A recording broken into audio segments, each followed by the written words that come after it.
Welcome back to another episode of DreamHack Tonight. We are getting so close to the event, Nahaz. I don't know if you could feel it. Maybe you can see it in my stress July. level. How is it July? What happened?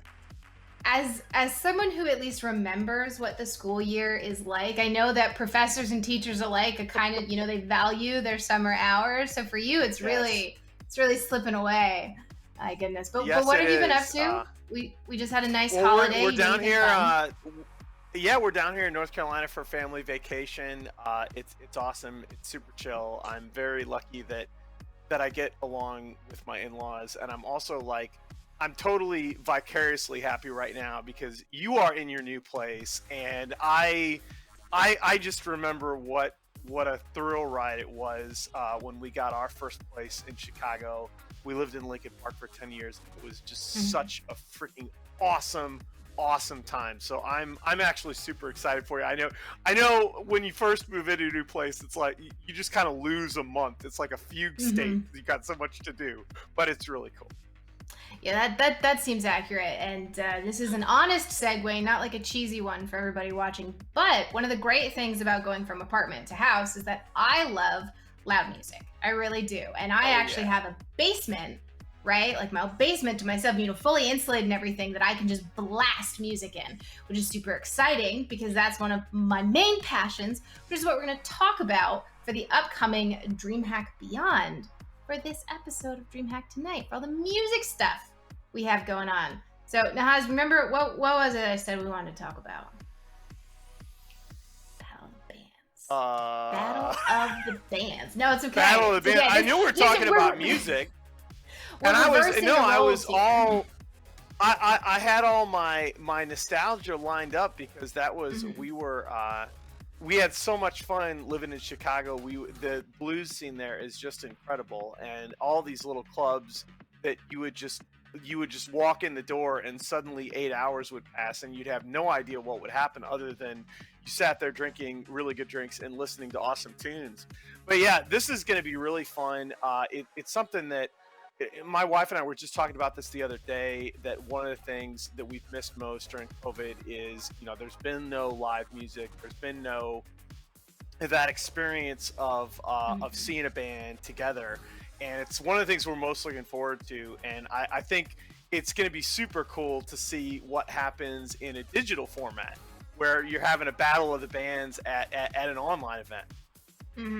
Well, there's something. I used to go to a lot of local shows, right? So even if you go to the bigger shows, you usually see a local opener or someone semi-regional, and you kind of get to discover all this new talent. Sometimes they're horrible, but sometimes they're awesome. And that is what I've missed, is because that's how bands can make a name for themselves, by playing those local shows, building up the local following, then going on the regional tours and sort of climbing up that ladder. And we've taken that away from them. They haven't gotten to do that. And so what we did for this Battle of the Bands is we had everybody submit their music. We're not making them all get together and play. They're not going through all of that hassle. They submit their music to us, whether it's a music video or recording. Some people sent us songs they haven't even released yet that they're going to release through the Battle of the Bands for the first time. And we went through and we picked our top 8. And then those top 8 had all of their music re-uploaded as an unlisted YouTube video, so that then fans could go through so it takes out the size of a YouTube channel that it was posted on or how long the video's been up for. Fans, listeners, DreamHack people can go through, listen to the music, and give a thumbs up to the song that they like. The song with the most likes gets the number 1 seed and faces up against the number 8 seed, the song with the least likes. Oh, that's awesome. It's so far overdue, I think, that more people experiment with stuff like this, because there's been some interesting stuff in the last couple of years, how the sort of usual pageantry process of music labels releasing albums and individual artists releasing albums, it's almost always going to be, it's either going to be great or it's going to be a disappointment because it's not what people expected. And even some of the big artists like Eminem have had a lot of success just sort of dropping albums out of nowhere in the last couple of years. And it's led me to think a lot about how it would just we have all of this digital infrastructure and all of these communities like gaming where people are used to interacting online in different ways. Let's mix it up a little bit. Like, let's use some of that to our advantage. And so I love to hear about stuff like this. It's just a great idea. So we're taking March Madness, right, bracket style, and bringing it in with the seeding and everything. And then, since public votes, I will admit they can be manipulated. Your follower count can matter for who you can reach, etc. All that fans decide is the seeding. And then we're bringing in 3 industry experts from sort of like different levels of experience. And so we'll have 3 judges, and they're going to judge the head-to-head matchups. So the first song that every artist submits gets played, and then the band decides between those 2, between the 8th seed and the 1st seed, which song is better. And then they move on, and then the second song they submit plays. So there's a strategy. Oh, you put I your like best that. song first, you put your best song last. Like, is it for the finals or is it for the first round kind of thing? What can you tell me about our judges? So, and this is going to be great. So our first judge is, his name's Ryan Satowski. I always struggle a little pronouncing it. So he's the guitarist for Motionless in White, who is on this like meteoric rise right now. I think they went from about 1.2 million Spotify listeners a year ago to cracking 2 million maybe a month or so ago. So they've almost doubled sort of. I was going to say, even I've heard the name, so that's that's got to cover something. That's pretty good. And then, so that's a guitarist. We wanted to have a good coverage. Our drummer judge is Alex Bent from Trivium. Okay. That's a cool one. And then our last judge, our vocalist judge, is Elijah Witt from the band Cane Hill, which we've done a ton of stuff with at DreamHack. We actually launched Cane Hill's most recent song during our Dreamies, our video game announcements. This amazing song, Blood and Honey. If you haven't listened to it, go check it out. It's wonderful. And our guest today, we're going to bring him onto the show, is Devin, the drummer from Cane Hill, whose video games, music, everything. Devin, welcome to the show. Oh, yeah. Hey, thanks for having me, y'all. It's going to be a great time. Yeah. All right, so you just heard us go through the whole Battle of the Bands concept and setup and everything. Now, have you played in a Battle of the Bands before? I have, not with Cane Hill, but I've been in a couple of local bands, and I've been on that grind and that stress of wanting to perform. Now, the only difference is, it's like you're saying, in a live setting, you only get that one chance to prove to whoever's judging, right? With the opportunities that you are giving and DreamHack is giving, you have 2 or 3 opportunities to kind of prove yourself and have time to come up with the ideas and plans, strategies, like you were saying, almost like it's like a game, like a video game or something. It's so cool how y'all did it. I'm so excited to like bracket it out and everything. But I've known Devin since, Cane Hill played for us at DreamHack Dallas, what feels like forever ago. But I just sort of threw him and Nahaz, here together. So for everybody watching at home, for Nahaz, Devin, how do you introduce yourself? Who are you? What do you do? Man, I'm a drummer. I play for the band Cane Hill. I also teach drums at this place called School of Rock. Teaches anywhere from 8-year-olds all the way to 50, 60. We don't discriminate. Whoever wants to learn how to play music and rock out, that's what we do. I'm also an aspiring pilot. I'm trying to get my pilot's license right now, and have a little backup plan, in case the music thing is slowly thinning me out, with COVID and everything. But yeah, that's pretty much me in a nutshell. Pilot, drummer, and just chilling. You're missing a giant category, all right? Where's my controller? Where's the mouse and keyboard? Where's the Apex stories, Devin? Apex. Oh, yes. Streamer as well. Streamer. Part-time. I play a little bit of Apex, Escape from Tarkov. I'll do some campaign games every now and then. But yeah, I've been trying to do that a little bit on top of my 9 to 5, when I do have time to stream. So it's been a fun little thing. Been doing that for 3 years now, so it's been pretty good. Yeah. So I gotta ask the boring question, because I am interested in the answer. But what got you started in the music? Oh man, the first honest memory I have about music is riding in my dad's pickup truck listening to Led Zeppelin. All right. I heard Bonham playing some drums, and I'm like, what is going on? What is this guy doing? He is losing his That's mind. a place to start. Yeah, yeah. it was after that, it just took me away. I had to get a drum kit, so I had to convince my parents to let them, bother the neighborhood, everybody around us for hours on end. Me playing as a 12-year-old, not knowing what I'm doing. Yeah, that's kind of how it started, and it's now involved teaching, playing a bunch of tours, being in a professional band, if you want to call it professional Cane Hill. Yeah, it's been a great journey. Meets any reasonable criteria in this day and age, my man. Yeah. What did you always know you were going to be on the rock side, specifically on the slightly harder side? I think so. Yeah, I've always been gravitated towards the rock metal kind of scene. I listen to all kind of music. I listen to a lot of funk too, like New Orleans style funk, like the Meters and stuff like that, George Porter. But yeah, I gravitate a little more towards the heavy stuff, the stuff that's in your face and you feel something when it's hitting your ears, Yeah.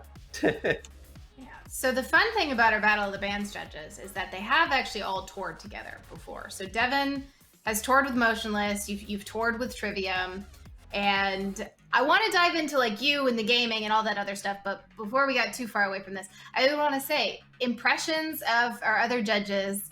I mean, we know what Wit is. That's fine. But what can people expect? What was touring with Motionless?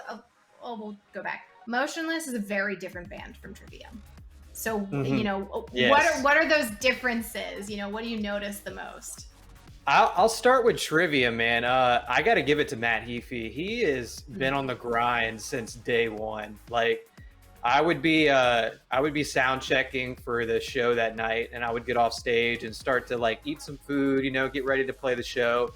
And he's been playing Fortnite for 3 hours in the back after sound checking. He's just been grinding, and he did that every day. Every day he had a good internet connection, he was on stream. So he is a grinder, and I think Alex came in a little bit after him when they really started to do it as a band and take it seriously as a band.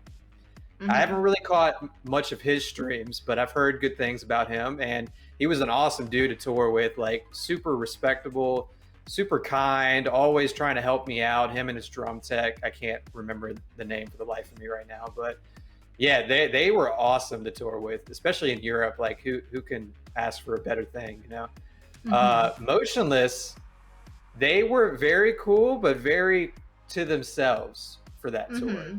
So I didn't really get to know them too much. We were always in split green rooms or what have you. And that tour in particular was a very busy one because we were in a van. So as soon as the show ended, we have to get in the van and get going to the next venue because some of these drives were 10, 11 hours long. So it was pretty brutal. I got to catch up a little bit with some of them, Vinny the drummer. But yeah, I didn't really have too much conversation on that tour. It was just a lot of work and not a lot of sleep. That's probably a good picture for people watching of what metal tours actually look like is cramming the bus in the van and spend a lot of time on the road. Yeah. So how do you transport if there's a show across the country, you have to fly? How do you send a drum kit somewhere? I'm so confused by this. So the bigger artists have a lot of money, right? And they can afford that. But for people like Cane Hill, we do backline rental companies. So we find companies overseas already. And we have the driver that we hire on to drive us for the tour, pick up the gear before he comes and picks us up from the airport. So everything's pretty much there. James and Ryan, our guitar and bassist, bring their own guitars, their pedal boards. Whit brings himself and his microphone, pretty easy. And I just get whatever I get from the backline company and make it work, Yeah, I've always wondered because I'm that can't be easy to get your. I got it. Okay, so at what level, what bands are bringing their drum kits with them? And at what level do they? I would say bands like Breaking Benjamin, Nickelback, like these really big rock bands that just have the money to be able to do that. And some of them honestly buy kits over there and store them. So they're only used for European, UK runs. Some people have kits in Japan or a whole rig in Japan just for Japan. It's crazy. I don't know if this has been your experience, but I have one of my closest friends was a guy. His degree is in theater, but he got his start working shows in theater and ended up working a lot with music shows. And it just, I was surprised being backstage a few times with him. For everybody you see on stage, there are at least 5 people backstage that are amazingly talented. The folks that set these shows up and handle musical equipment, there's a talent to that I don't think is really appreciated in terms of understanding how things need to be set up and stored and what's going to sound good in a particular space. And it's a kind of thinking that's, it has some engineering and it has some artistry to it. And I've always thought it was really cool. As somebody that does like math and econ full stop, I think that kind of artistic and engineering talent is really fascinating. Yeah, a lot of these bands that are, well off and have been touring for a long time have techs, and it's like you're saying, you have to really know your stuff when it comes to that, because you're changing strings every day, you're changing drum heads every day. Maybe you're setting up a different lighting console because the venues all have different lights set up, and that's a whole another thing I know nothing about. But yeah, that's pretty crazy. Front of house engineers, the people that do the sound every night and make it sound good, they're having to work on different consoles sometimes. So there was the last time I saw Cane Hill, I was sitting with your photographer. We don't have to mention who the band was, but it wasn't. So Cane Hill's sound was great because I think Tony was handling it, and it was awesome. But one of the other bands was shaking the walls with the bass on it. Oh, wow. That was like physically uncomfortable to exist. And I was like, it's a metal show. It's supposed to be loud, but it was like shaking things aggressively, more so than it should have. And I was just sitting there and I was like, Tony, can you please go to this band too? Yeah, that's why we love Tony. He's like on point when it comes to like a clean, clear mix, not hurting people's ears, because a lot of people don't wear ear protection for these kind of things. And that's something that's missed a lot. You're getting like 115, 120 decibels at once. And sometimes the lower end of things hurts more, like you're saying, like it physically hurts your ears to the point where something has to be done. Yeah, so sometimes it sounds good and sometimes less good. That's what I'll tell people, that's another thing. That's why I like Battle of the Bands. That's why I wanted to run Battle of the Bands with pre-recorded stuff, because honestly, depending on the venue that you borrow, the setup that you have, everything, bands don't sound as good sometimes in smaller venues. I actually think that's a hugely important point. And like you say, that there really is a big difference between the acts that can afford like an entire support staff on tour and some of the local acts that have real huge talent but don't necessarily have that financial backing just yet. I don't think a lot of people appreciate how much the deck can get stacked in favor of people that can customize their sound for the space that they're playing in. It's such a huge factor. Yeah, especially once it starts you sure know when something's messed up. Mm-hmm. And like you said, some of these local bands, like they have to deal with house engineers every day that, some of them are just collecting a check. They're not really there for a good time. They just want to make their money and go. And that's always an unfortunate situation because you're on the bad end of the stick. You have to play your show. And regardless if you play it 100% perfect, if it comes out front, bad, it's going to be unfortunate. Yeah. And I mean, there's bands I've seen multiple times where it's noticeable, right? That maybe they hired someone or the setup is better, or it's almost also Like seeing a band at a festival versus seeing them at a dedicated concert, like festival experiences to me seem universally worse because you just don't have the same amount of time to set up and check and everything. Apparently, again, this is secondhand, but apparently the guy that the professor that taught my buddy sound design used to tell him, they're not playing the instruments, they're playing a space. And I thought that was a really powerful sort of, you have to visualize what something is going to sound like in context, which is a really challenging problem. But that's why I think the pre-recording idea is actually super cool.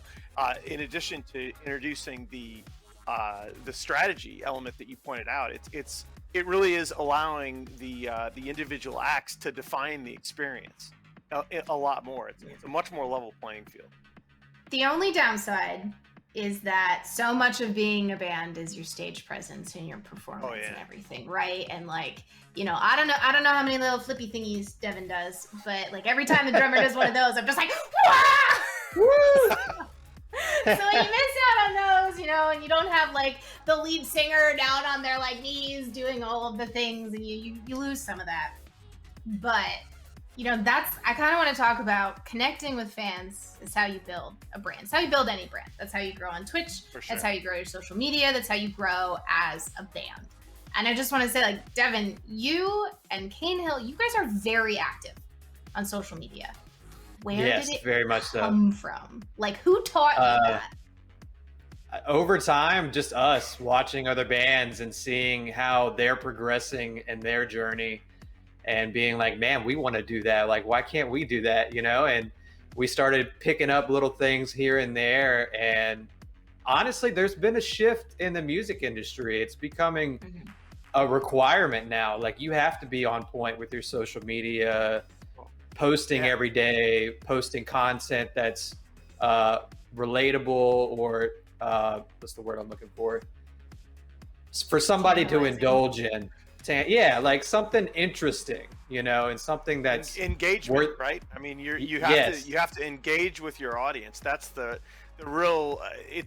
We're seeing it in every industry, right? That folks are using social media as a way to engage with that audience on a daily basis. So you maintain that. It's not just about the one show that they see you at every couple of months. That you maintain that connection, and it's a powerful accelerant. Cane Hill are masters at being like, hee, we have something coming. Hee, let me post about it for a month straight to let you know we have something coming. Master teasers, yep. I mean, we got to build up that hype, you know? The benefit for me is that I usually get to listen to the songs ahead of time, which is how Blood and Honey ended up in the Dreamies, because Whit sent it to me 4 months beforehand. And I was like, so can you release it yet, please? Thank you. Please. Thank you. But I mean, it's tantalizing. It's engagement. It's effective. And I think it's hard because I think music is sold as if you are talented enough, you will be discovered, right? The concept of American Idol, the concept of blowing up on like TikTok or YouTube, sort of. But there's this fundamental, like, we are controlled by algorithms now. Like, success is defined by an algorithm, not necessarily talent. I mean, that's the great brass ring that gets dangled in front of so many people, particularly young people in so many different areas. And, you know, it's an immutable fact, right? That talent has never guaranteed success. That it's always been, you know, your ability to catalyze and to capitalize on those opportunities. It's interesting though to me, like the music industry in a lot of ways, it hasn't changed as much as I thought it would in response to a lot of these developments in social media and the connections between people. And I think a lot of that is just that, you know, the record industry is stuck in a lot of ways in a very old economic model that it's probably time for that to die. But with the whole 10,000ths of a cent per stream, you know, it's kind of crazy, you know. Back in like early 90s, early 2000s, you could sell 100,000 records, and that's a good thing, you know. But now bands are lucky to do like 10 or 15,000 because it's all so digital now and everything's so easily accessible. So it's like, it's a give and a take, you know, like it's easier to get out there, but then the give of it is you don't get as much out of it, you know? Right. So. No, that and that was because it's. I remember. I mean, I remember vividly because this happened around the time I was in college and after that. A lot of people believe that this would be like, oh, that's going to be the golden age for musicians. It's going to be so easy to get your stuff heard. It's going to be so easy to get your stuff out there in front of people. But the fact is, you know, that also means there's so much more stuff, and you got to figure out what you're going to do to distinguish yourself. Well, it might also depend on genre. Yeah, that's true too. I think it also comes down to genre, right? Because the other thing that I've seen is, so we had Twisted Metal, we had Triple X, you know, the soundtrack for Triple X is awesome, and I love it, and I will always go back to how much I love that soundtrack. You had the Scorpion King with Godsmack in there, right? And I think Triple X had Prodigy and Rammstein and a bunch of other ones, and Twisted Metal had Rob Zombie and whoever else in there, and then like old school Halo had, or Call of Duty had Avenged Sevenfold, and you had like rock was the endorsement deal. It used to be that was who you had endorsing things, and that's not what it is anymore. You have like Post Malone, who's now Post Limone or something, whatever that commercial is. Let's run 1,000 times. Like, please, I also please think don't do that additional... to me, Nessa. It's a commercial that runs. I hate that commercial so badly. Okay, well at least you know what I'm talking about. I'm not I love the guy. No, I love the guy's music. I just say that commercial just makes me want to hurt someone. Yeah. I think that a lot of like the monetization by genre has changed, and then like what you're talking about with streaming, both streaming Spotify, Apple Music, etc., but also streaming Facebook, Twitch, YouTube, all of those, and the new ways music is used is not caught up with. So when the DMCA's all hit about a year ago at this point, Fearless and Rise both said, hey, you can use our stuff. And so I made a whole playlist. I mean, that's how I started listening to a ton of I Prevail and Ice Nine Kills, I think, because it was one of those labels. But then I followed up with them and I said, hey, is this DMCA free? And they're like, we'd love it to be. We can't control that. And I was just like, you as the record label can't even make that call. Wow, this must be really messed up. And I was so confused and just kind of blown away at where we had reached with that, because there's gotta be a beautiful monetization option hiding in there somewhere. We hope. We got into this a little bit last week, but there's so much. There's so many stakeholders, and it would be great for everyone if the contracts were a lot more uniformly structured. But no, unfortunately, the way DMCA is written, it just takes one person that says, "Hey, I'm not getting my 2 cents." Cut it off. Well, and a lot of labels, like you just mentioned, Rise and Fearless, they're owned by major labels too. So it's like you said, they're not really making the decisions at the end of the day. They would love to, but it's Big Brother Warner Music that's kind of controlling everything right now, you know? No, well, it's funny, as an economist, I'm always one of the ones that's saying, you know, no, come on, let's not blame everything on big corporate greed. I mean, I talked about it last week too, but there's also the fact that like the contracts aren't written that way, things aren't set up that way. When it is big, it's slow to move. But so Cane Hill went independent, and so your recently released stuff that's totally available for people to stream and listen to and everything. And there's so many resources out there that are DMCA free music that is lo-fi. That's all it is. Yeah. That's all that exists is lo-fi. It's not what I listen to. So when bands like yours exist and have stuff and say, hey, we're going independent, we're doing this, it's awesome, but it's so hard to find. It's just so hard to know that that's out there. And so I'm going to say this is going to be my engagement bait for people watching. I maintain a playlist of bands who have publicly stated what is DMCA free. If you know any metal, rock, punk, grunge, whatever that gets us close, get it on there. Comment it. Let me know, let us know. We're going to feature it. We're going to blast the heck out of it so that people can find something other than lo-fi. Lo-fi, sure, if that's your thing, it's great.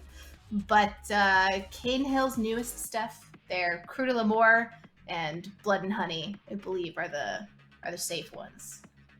Safe, yes. And then we're also cooking up some things right now, is what you were talking about.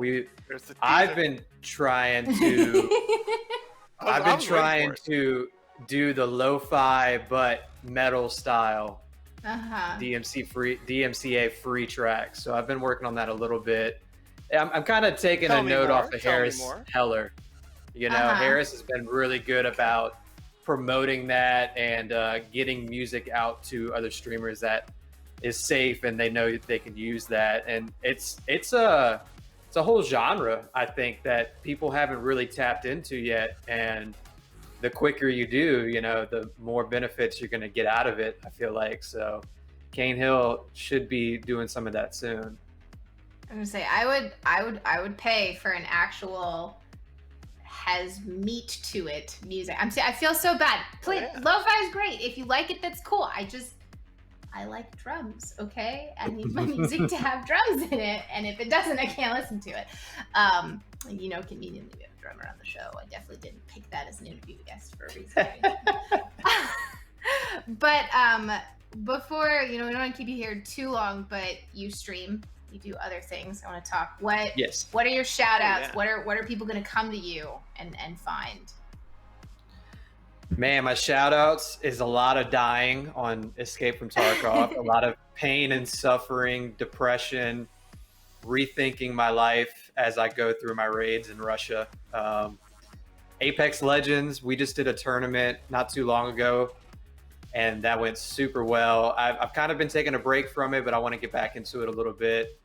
A little more of that. I want to do some drum streams. I'm working out some things right now because I live in an apartment in New Orleans, so I can't really drum in my apartment with like 30 other people living next to me. Yeah. And I've been working out. Are you thinking something instructional or more performative? I don't know, to be honest. I don't know how that would go about. I definitely want to do a little bit of both and see what people kind of grab onto more and kind of go from there. I think instructional would be super cool. Yeah, with the performance. I know you mentioned that you do some of that work anyway, and I just think it's such a great content window that I don't. Yeah, a guy in New Orleans named Stan Moore. He plays for bands like Galactic, a couple other funk bands. He does like instructional master classes, kind of like that. But it's not on Twitch. I think it's on Patreon or something. But I think the interactive aspect of Twitch is so promising as far as that stuff goes, because assuming you reach that critical mass, you get a lot of questions from people on different levels and can really weave a narrative around it.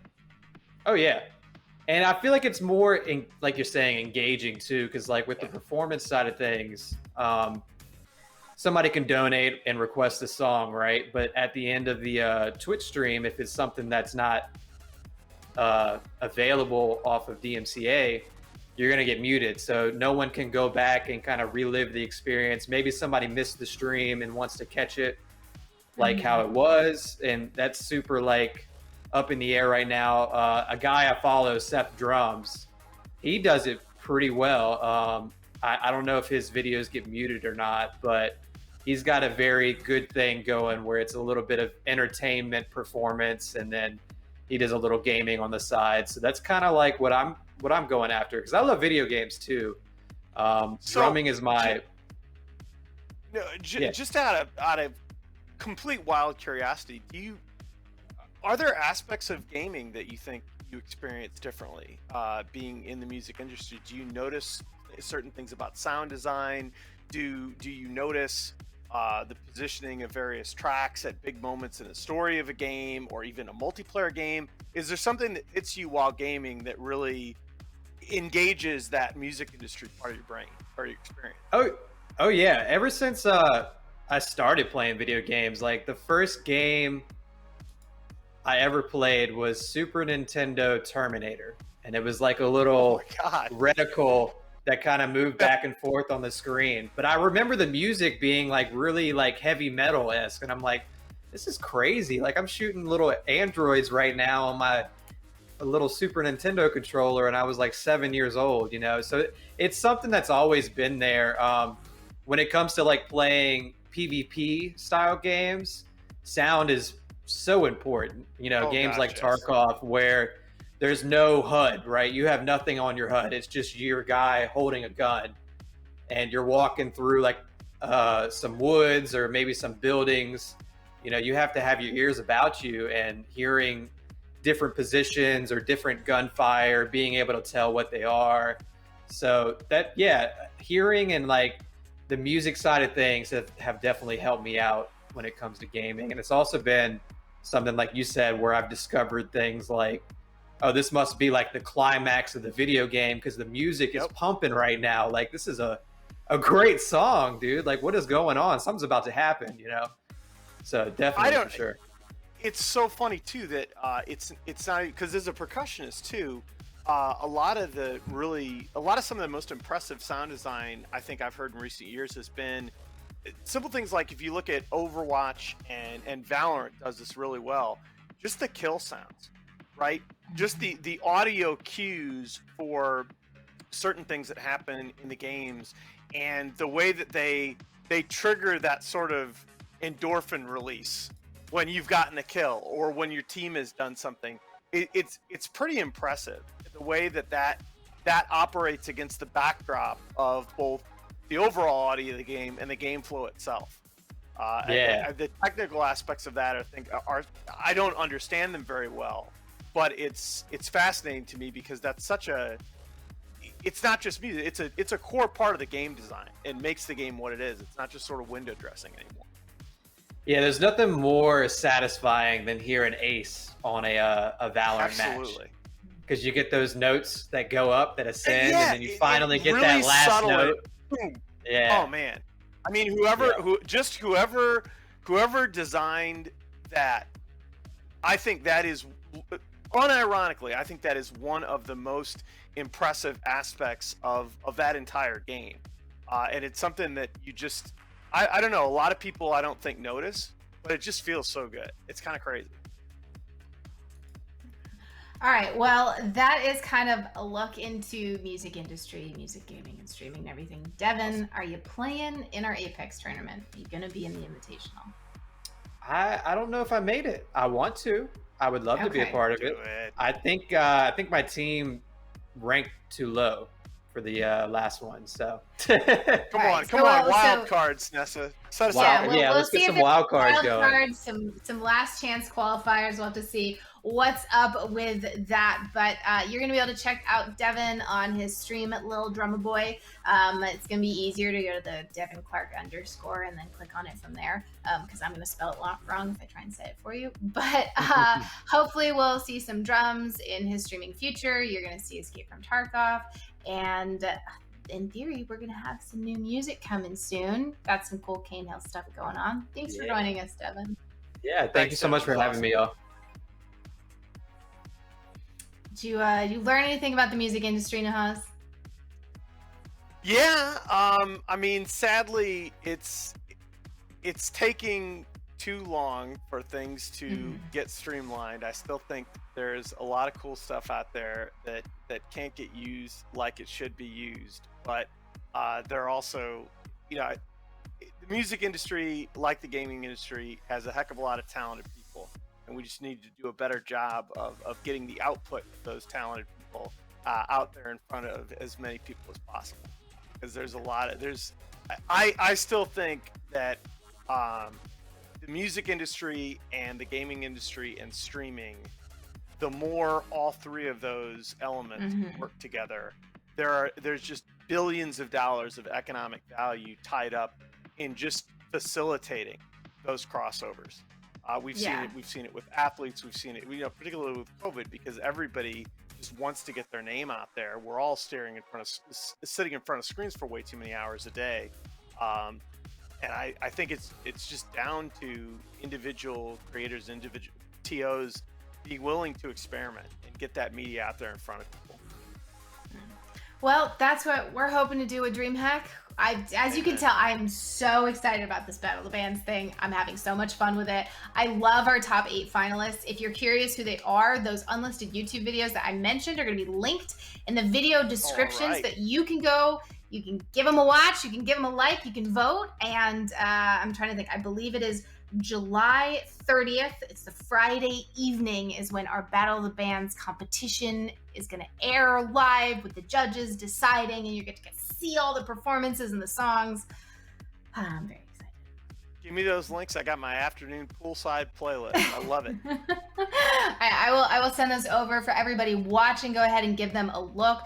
Always, always, always just know we are on the lookout for new music. If that is you yourself that is listening, if that is a friend's band, is that someone local that you saw, go ahead and drop them below. I keep a link. I pay attention to what cities we're in, and when DreamHack heads to those cities, I make sure to reach out and see what we can do.